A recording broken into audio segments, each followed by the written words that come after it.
Welcome to your magical moon message. Shout out to Moon and motherfucking Capricorns. This is our fucking lunar return. Let me excuse my language. Welcome to your magical moon message, Moon and Capricorn, Sun and Pisces. This is the Aquarius 11th house signature, and I'm going to, in a short 10-15 minutes, tell you why you want to get more than super excited for this transit, okay? The Moon in Capricorn is the extension of Moon in Taurus, Moon in Virgo, where we manifested a grounded understanding of our five senses and our ability to begin third house from Pisces, the process of integrating, you guessed it, the supernatural. When we talk about earth placements with water, earth and water, so if you're a water sign sun with an earth moon, I would definitely, I want to give you props, and I'm not going to tell you to pay attention because you live this more than I do, but this also can apply to earth signs with water moons.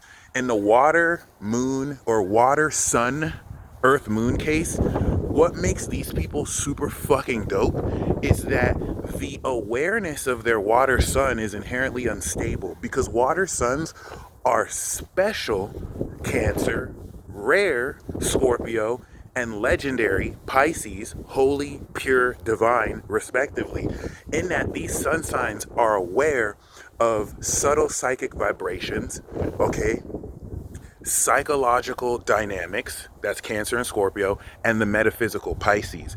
Being aware of this, if you don't have proper grounding, makes you pretty delusional. This is why a lot of water signs be out here delusional, but it's not their fault, because you're putting water out of its element. Water signs are one of those elements other than air that feels really uncomfortable, but still grounded by water. When you give these people a earth moon, they're able to ground with the feeling and understanding through their five senses a lot of this psychic, metaphysical, abstract phenomena. Like Pisces suns have extrasensory perception. And so earth, moon, water signs are some of the most grounded psychic people ever. On top of being sexy as fuck. I see y'all. It is what it is. I have earth too. Now, what's really cool about this sensual and sexual energy is that with that moon in Taurus, we were able to ground initially how our five senses process this. And then the full moon in Virgo harvested the full experience, the full, complete full moon experience, Virgo, of the extension of your five senses into a critical experience that you can use these five senses, it's Taurus, to analyze the nature of the supernatural, where we're bridging the metaphysical with Pisces and the real with Virgo. Although we can say all the mutable signs are aspects of reality, from non-reality or unreality to what we call physical reality. All right, then you have the etheric realm with Sagittarius. These could be all aspects of reality, right, in its subjective objectivity. That being said, the moon in Capricorn is the final stage of this, where we take grounded action to complete the breakthrough of understanding this completion of real analytical dynamics. It's a fancy way of saying that you are grounding physical process and mechanics for metaphysical mechanics. This is what's going to make hyper real with Pluto and Capricorn, 29 degrees, the full, complete awakening of super fucking powers. But let me not even just say superpowers, because a lot of what we call superpowers are basic abilities. Clairsenses, telepathy, telekinesis, translocation, apportation. A lot of things you see in sci-fi are things that each and every single one of you have the natural ability to do, albeit some of you focus more on other talents or themes. And so this is going to make more natural the supernatural. The 11th house aspect of this also aligns you with beings of integrity, figures and characters and forces of integrity that align with this belief in your self-concept and who you're becoming. Because remember, Pisces just prepares you for Aries season, to work on this self-concept and belief as a conclusion of everything you've gone through since Aries season of last year, so that you can take this simultaneous review and then be like, okay, this is what I did from Aries to Pisces season. This is who I believe I am. And I'm going to move forward with that Aries season. And so this is the conclusion of this Pisces season, where we were being with Moon and Sag to be in this ascended state where we now see the completion of our imagination. And now we're doing with all the right people. So consider the fact, and I didn't plan this out, but consider the fact that the Moon is in Capricorn, 11th house of community, and I'm going to do a meetup while the Moon is in the 11th. Like I didn't look at the transits like, oh, this is going to be 11th house. This is just how the energy works through us. Okay, so be very mindful about the like minds and beings who you're going to be attracting, even if in spirit. All right, there's a physical quality with Capricorn, but this is going to bridge ideas and characters that now bring into a full scope and understanding the power of your own imagination. What's even more incredible about this is the very last Moon Pluto Capricorn conjunction we will have for another 278 years. Pause for dramatic effect.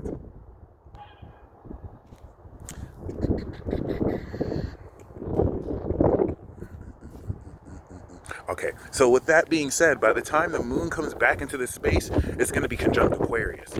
Banks are failing and collapsing. Countries are getting ready to enter war against each other.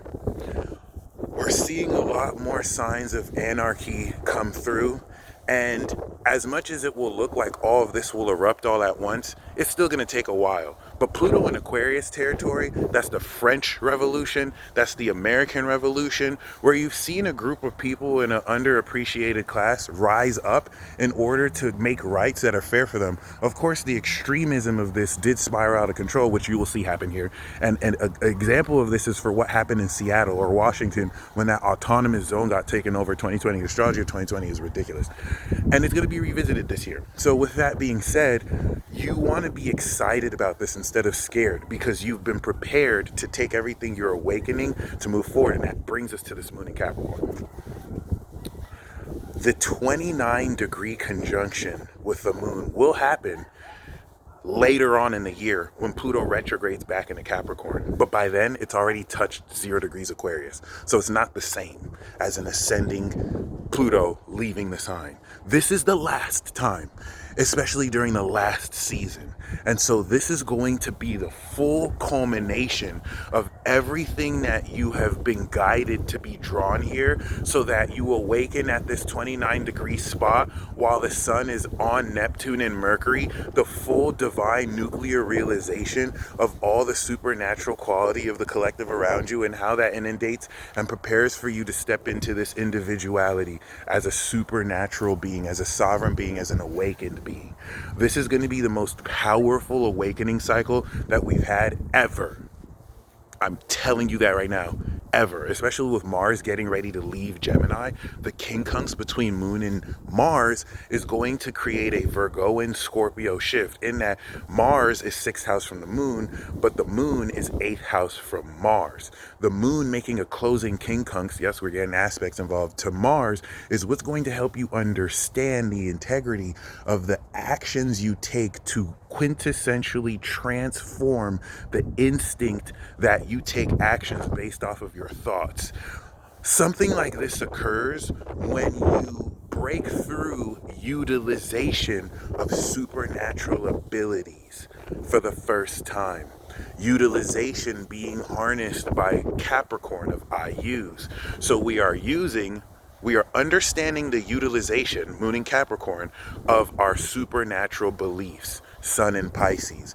But the proximity to Neptune is initiating another yearly cycle where all of our dreams come true, which is why you just want to be aware and focus on everything that it is you wish for, so that from Aries to Virgo, we can make it a reality and then do it all over again. So, I'm very proud of you. I know y'all are very proud of me. We have got this far. And It's gonna look like the world is going to shit, but it's actually a good thing. The more fucked up old protocols and systems collapse, the more we get to recreate it. What the universe has planned is a lot of the structures that have been set up in this world have been set up by people who are so removed from who we are now. So it has to collapse so that we can build it again. The worst case scenario is that it all collapse. We can all just build it again.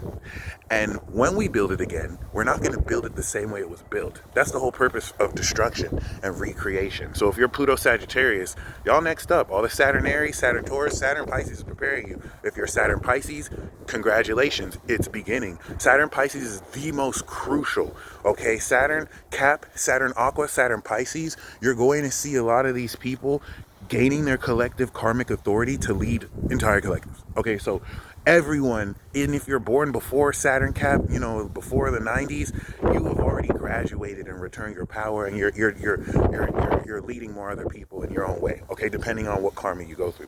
So the moon, of course, trining Uranus is going to radically and unconventionally manifest this very innovative understanding of how to incorporate these supernatural abilities and perspectives into this 3D reality in ways that produce results. And as the moon goes into Aquarius, you're transcending the knowledge of these supernatural beliefs in light of you breaking through.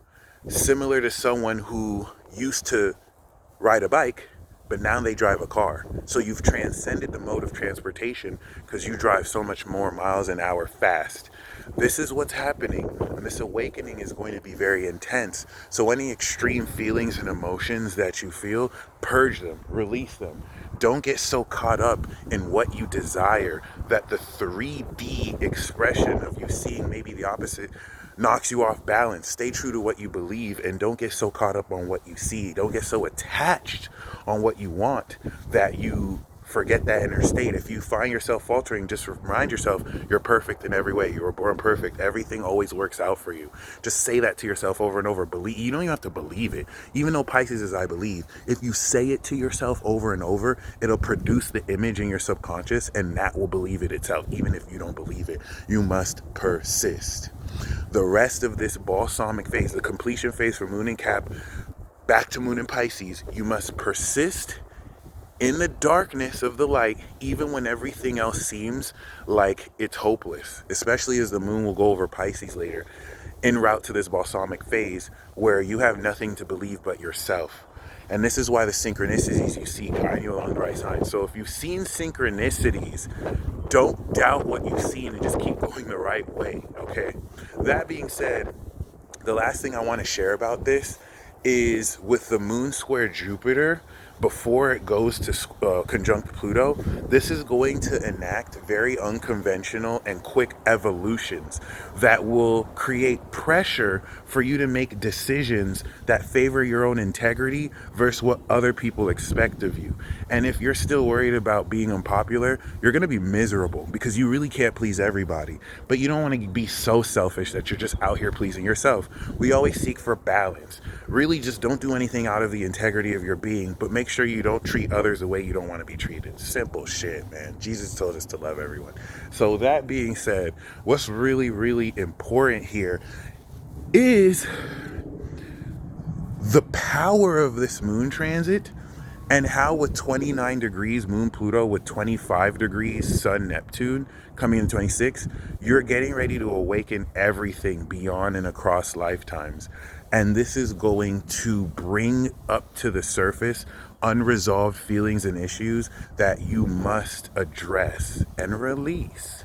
But it's also going to simulate all of the most incredible wishes coming true through everyone who brings a piece of your wish. Because when you say a prayer to God, He sends someone else in this world to answer it for you, just like you always be an answer to someone's prayer without even knowing, okay? Because we're all we got, we all we need. And we're not separate, and our enemy is not flesh and blood, but all these unseen evil principalities and evil spirits and shit. That being said, the hopes and wishes and results, right? This is the manifestation of the results of this 10th house chapter that are coming in practically will enable you, based on who's aligning you, to know who to move forward with as Pluto goes into Aquarius and we begin a revolution.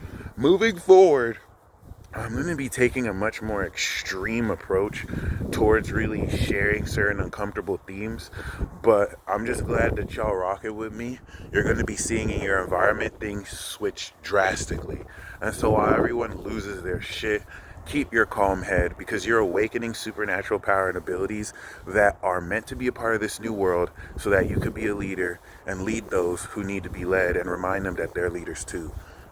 I freestyle channeled all this shit. You already know what time it is. Godspeed. Peace.